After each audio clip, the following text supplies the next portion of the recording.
Many international intellectuals were impressed with Prophet Muhammad's personal qualities and expressed it in their writings.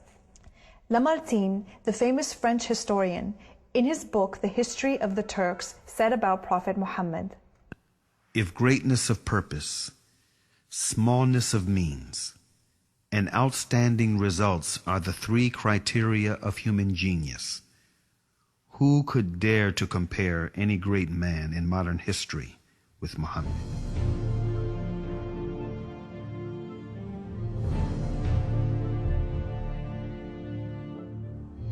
Mahatma Gandhi, the spiritual leader of the Indian independence movement and the pioneer of resistance through mass civil disobedience, said about Prophet Muhammad, peace be upon him,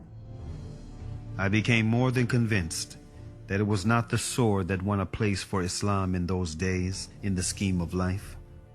It was the rigid simplicity, the utter self-effacement of the Prophet, the scrupulous regard for pledges,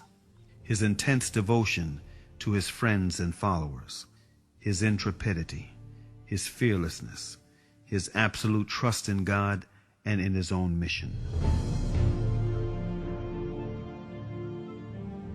Wolfgang Goethe, one of the key figures of German literature and one of the most famous European poets, who was also a painter, humanist, scientist, and philosopher, said about Prophet Muhammad,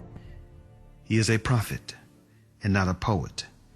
and therefore his Quran is to be seen as a divine law and not as a book of a human being,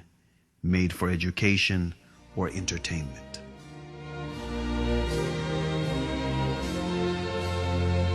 Michael Hart, the American author of the wide-selling book The 100, a ranking of the most influential persons in history, chose Prophet Muhammad to be at the top of the list. He said,